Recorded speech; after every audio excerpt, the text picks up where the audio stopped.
So this is my diorama,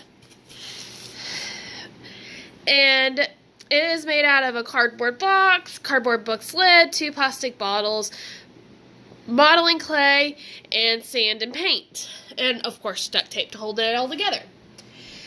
The first feature we're going to talk about is the continental shelf, which is this.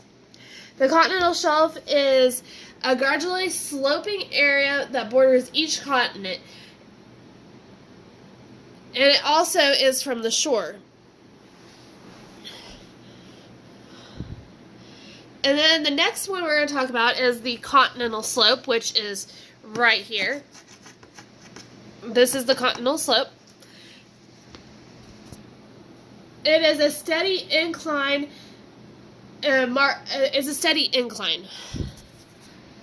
So as you can see, it's just inclines. And then the next feature we're going to talk about is the trench, which is right here. See, right there.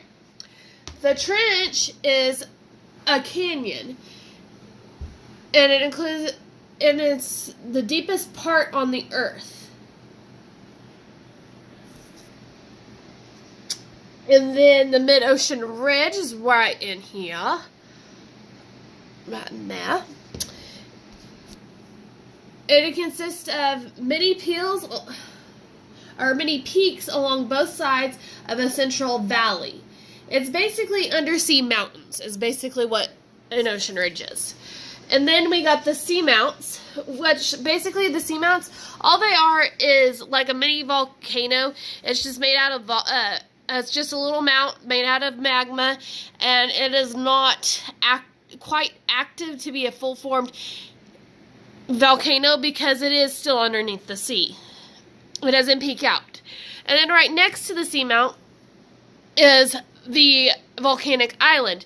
Now that is active, and it does peek out of the ocean, and it will erupt at times whenever there's enough pressure on it to do so. And then we also have the abyssal plain, which is this section right here. See that little section? The abyssal plain is just thick layers of sediment formed by the sunken remains of dead organisms from the surface. And it's just a flat plain. And the 3 main regions of the ocean are the continental margins, which are these. And then also the deep ocean basin, which the deep ocean basin is a part, the abyssal plain is a part of that. And also the next and last one is the mid-ocean ridge. And those are the 3 main regions of the ocean floor. Which side is active? The left side or west side of the ocean is active. So it'd be this side. And you can tell that it's active because you have the volcanic island and the seamounts, which is all formed by magma, which would mean that it's active, right? And the mid-ocean ridge is formed when there's magma that spills up, and it cools and hardens to make all those mountainous areas. And then the passive side, which obviously would be the right side or the east side of the ocean, is this side. Okay?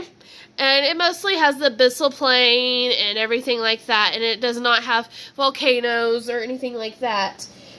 That makes it that would make it passive. And the continental rise is only on the passive side of the ocean. So it wouldn't be on, continental rise could not be on the active side. It can only be on the passive side. So that's how you can tell that it's also the passive side is continental ridge, continental rise.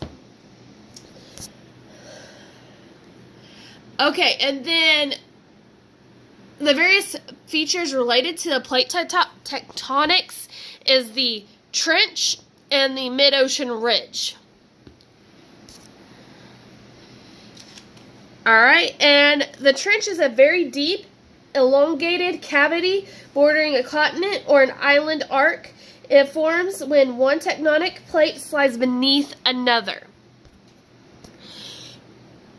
And then the mid-ocean ridge is an underwater mountain range that crisscrosses the ocean and is formed by rising magma in a zone where two plates are moving apart. So as you can see, they're both formed by the tectonic plates either sliding towards each other, which would be how the trench is formed, or apart as the mid-ocean ridge is formed.